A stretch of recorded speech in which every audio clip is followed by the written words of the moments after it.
నమస్కారం. మీరు చూస్తున్నారు పూజ టీవీ. నేను లలిత సహస్ర. ముక్కోటి ఏకాదశి అనేది మన హిందువులకి చాలా ముఖ్యమైనటువంటి రోజు. ముక్కోటి ఏకాదశి రోజు చాలామంది ఉపవాసాలు, జాగారాలు ఇవంతా చేస్తూ ఉంటారు. ఆ రోజు విశిష్టమైన రోజుగా భావించి ఎన్నో ప్రత్యేకమైన పూజలు కూడా చేస్తారు. అసలు ముక్కోటి ఏకాదశికి ఎందుకింత ప్రత్యేకత వచ్చింది ఏంటనేది ఈరోజు మనం ప్రస్తావిద్దాం. దాని గురించి పూర్తి విశ్లేషంగా మాట్లాడుకుందాం. ఈ విషయాలు తెలియజేయడానికి మనతో పాటు ఉన్నారు ప్రముఖ జ్యోతిష్య నిపుణులు బ్రహ్మశ్రీ నానాజీ పట్నాయక్ గురుగారు. నమస్కారం గురుగారు. శ్రీమాత్రే నమః.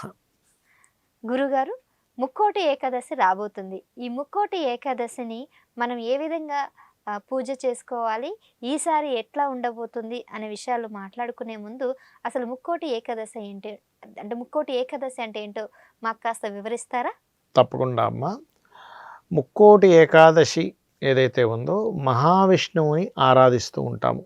ఆ రోజు ముక్కోటి ఏకాదశి నాడు ఉత్తర ద్వారాన్ని తెరుస్తూ ఉంటారు. ఏమిటంటే ఉత్తర ద్వారం ఎందుకు తెలియాలి? ఏం పడమర, తూర్పు, దక్షిణము అలా స్పెసిఫిక్గా తెరవచ్చు కదా అంటే మనకి వాస్తు శాస్త్రంలో ఒక్కొక్క దిశకి ఒక్కొక్క దేవతా స్వరూపాన్ని, ఒక్కొక్క గ్రహ స్వరూపాన్ని చెప్పారు.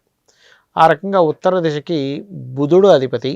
బుధుడు మన బుద్ధికి కారకుడు, మన క్యాలిక్యులేషన్స్కి కారకుడు, మన పూర్వజన్మ కర్మ బట్టి మనకు వచ్చేటువంటి రోగాలు, రుణాలు, శత్రుత్వాలు పెరగడానికి. ఎందుకంటే మన మాట బట్టి శత్రుత్వం ఉంటుంది, అంతే కదండి.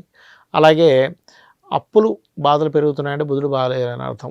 అదేవిధంగా రోగాలు కూడా, nerve related issues, skin related issues is బుధుడు కారకుడు.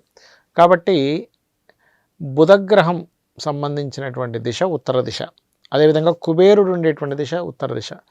ఎవరికైనా సరే కావాల్సింది అంటే ఏమంటే 4 డబ్బులు వస్తే బాగున్ను, అయితే అది ధర్మబద్ధంగా ఉండాలని చెప్పి శాస్త్రం చెప్తుంది. కాబట్టి ఎవరైతే ఉత్తర ద్వారం నుంచి ఎంటర్ అయ్యి ఆ రోజు స్వామివారిని దర్శనం చేసుకుంటారో ముక్కోటి ఏకాదశి నాడు వాళ్ళు చేసినటువంటి పాప కర్మలు దగ్ధమవుతాయి.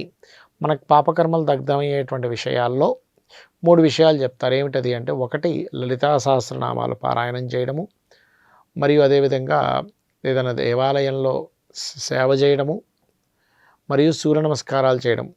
అయితే ఇలాంటి పర్వదినాల్లో కూడా మీరు ఎప్పుడైతే స్వామివారిని దర్శనం చేసుకుంటూ ఉంటారో ఖచ్చితంగా వారికి ఆ యొక్క ఇబ్బంది అనేటువంటిది తగ్గుతుంది, గుర్తుపెట్టుకోండి.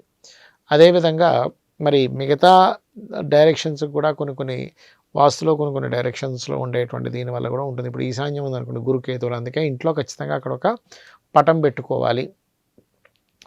అదేవిధంగా తూర్పుకి సూర్యభగవానుడు, ఇంద్రుడు కారకుడు, ఆగ్నేయానికి అగ్నిదేవుడు, మరియు అదేవిధంగా శుక్రుడు అధిపతి, అదేవిధంగా తూర్పుకి రవి అధిపతి, దక్షిణానికి కుజుడు మరియు యముడు అధిపతి. అందుకే చూడండి, దక్షిణం వైపు కాళ్ళు పెట్టి నిద్రపోరు. అదేవిధంగా నైరుతికి నిరుతుడు, రాహువు అధిపతి, పడమరకి శని, గ్రహదేవత శని, అధిదేవత మనకి చూసుకున్నట్లయితే మన జలానికి సంబంధించినటువంటి వరుణదేవుడు అధిపతి అవుతాడు. వాయువ్యానికి వాయుదేవుడు, చంద్రుడు అధిపతి. ఉత్తరానికి మనం ఇందాక చెప్పుకున్నట్టుగా. అంటే ఎందుకు చెప్తున్నాను ఈ విషయము అంటే, మీరు తెలుసో తెలియకో చేసేటువంటి ఇంట్లో చేసేటువంటి దోషాలు ఏవైతే ఉంటాయో అవి కూడా ఇంట్లో చేసుకునేటువంటి వ్రతాలు ఉంటాయి చూసారా. ఇప్పుడు అనగాదేవి వ్రతము, లేకపోతే సత్యనారాయణ స్వామి వ్రతము, ఇంట్లో అందరూ కూర్చొని చేసినప్పుడు పాజిటివ్ ఎనర్జీ అనేటువంటిది పెరుగుతుంది. ఇంట్లో ఎక్కువ మానసిక స్ట్రెస్ ఉంటుందండి. చంద్రుడు మనస్కారకుడు, పాడయ్యాలని అర్థం. అలా ఈశాన్యం ఏదైనా పాడైందంటే తీసుకునే నిర్ణయాలు సరిగ్గా చేసుకోలేకపోతున్నాం. ప్రమోషన్ సరిగ్గా రావట్లేదు, తూర్పు పాడైంది.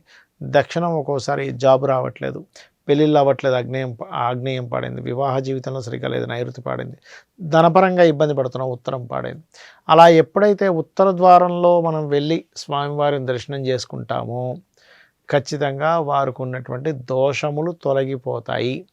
అందులో ఎటువంటి సందేహము లేదు. అయితే ముక్కోటి ఏకాదశి నాడు చక్కగా ఉదయం నిద్రలేచి కాలకృత్యాలు తీర్చుకొని మహావిష్ణువుని మరియు అదేవిధంగా శివుణ్ణి ప్రసన్నం చేసుకుని ఆలయానికి వెళ్ళి రావడం, ఆలయంలో చక్కగా కొబ్బరికాయ కొట్టడం. ఆ రోజు ముక్కోటి ఏకాదశి నాడు ఏదైనా ప్రారంభిస్తే కూడా మంచిది. ధన్యస్మి గురువు గారు. చాలా చక్కగా కూలంకషంగా మా వీక్షకులకు వివరించినందుకు ధన్యవాదాలు. చూసారు కదండి.